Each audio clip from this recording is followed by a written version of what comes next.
Hi, welcome back to MOAB, Making Music on a Budget.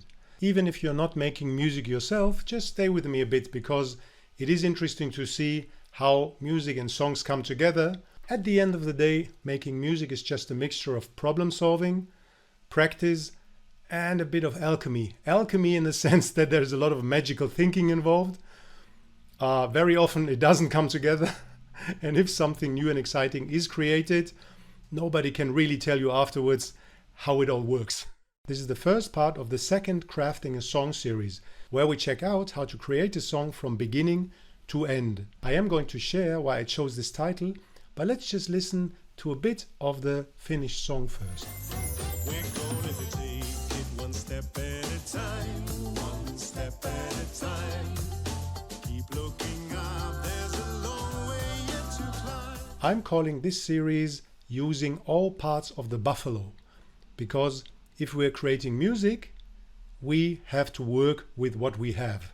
At least in my case, we cannot rent out Abbey Road. We are not going to use the most expensive equipment. We don't have all the time in the world.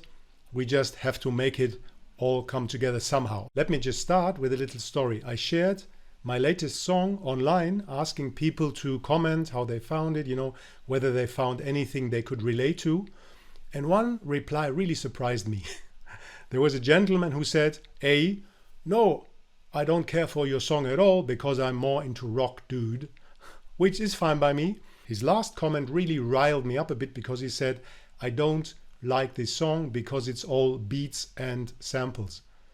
Even though I wrote back, what are you talking about? I played the drums.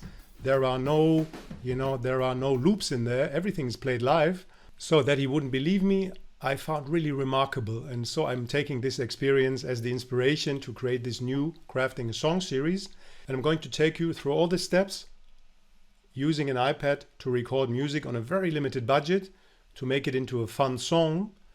We are going to use all the parts of the buffalo we call musical creation, including some random asshole I encountered on the internet. Our journey begins with a humble demo. I wrote this song when I came down with a very, very strong bout of songfluenza.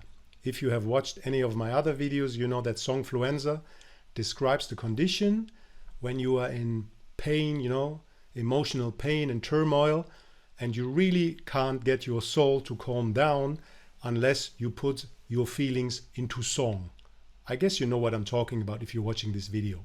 So in this specific instance, I was sitting in the pediatric ICU using an iPad and Garageband, to record a few parts of the song, playing everything on the screen with my fingers. As I said, it was just a humble demo version to illustrate my point. Let me just play you a few bars. Take it one step at a time, one step at a time.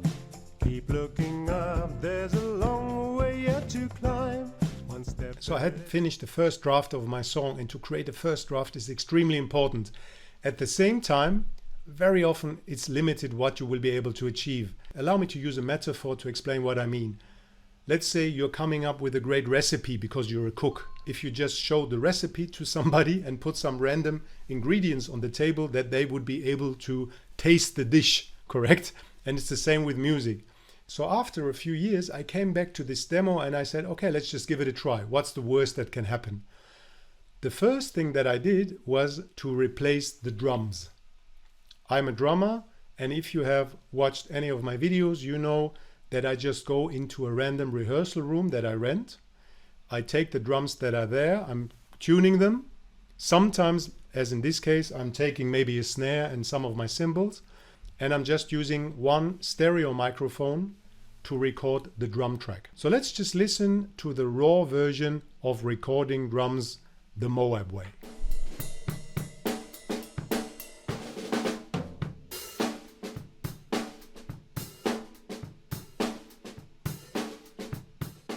So the next thing you can do is use an audio patch, and that's available in any software, Logic Pro, any software you're using, to just select an audio patch for a drum set. Sometimes it's called hi-fi drums or something. So this audio patch will already apply a multipressor or a compressor, some EQ, a bit of reverb, and then it will sound something like this.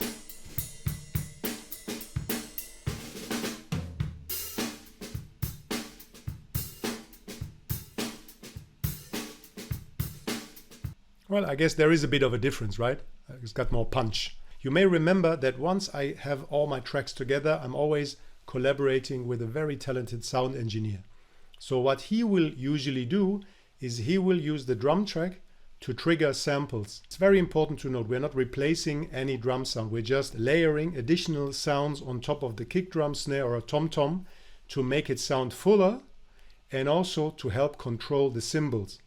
Because if you're just recording with a stereo microphone, usually the cymbals might be very, very hard to rein in and they may be very dominant. So let's listen in to what this will sound like.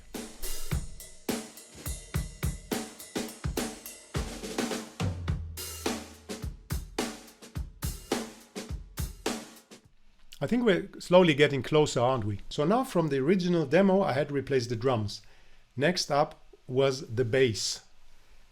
I'm always booking musicians online. You can go online to a forum and you can check thousands of bass players to find the sound and the feel that you like.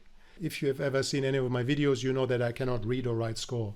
So what I'm doing, I'm just recording everything by singing it into a microphone. In essence, I'm just beatboxing my way through the production process. And this works rather well because usually people don't really need to know every single note you want them to play. They want to get a certain vision, a certain feel of what you're hearing. And then they can just flash out the rest. So after a bit of back and forth, he came up with a very, very nice version of the bass part I was hearing. Let's just listen in to the bass and the drums together.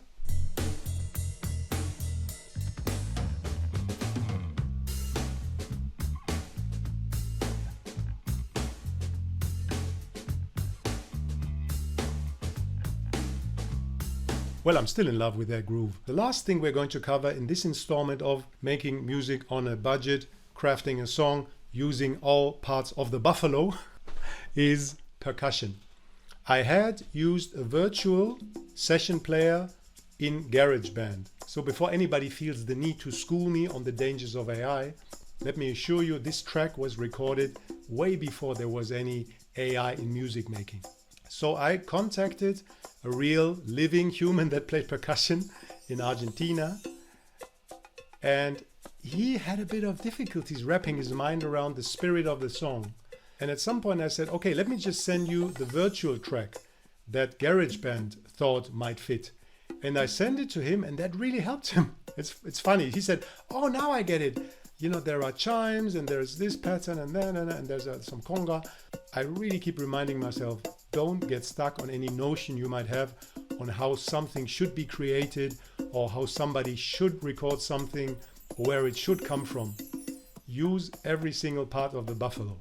I'm going to play us out with a few bars of bass, drums and percussion because at least in my limited and very amateurish view, I really like it. And I think it already formed a great skeleton around which we can build a song.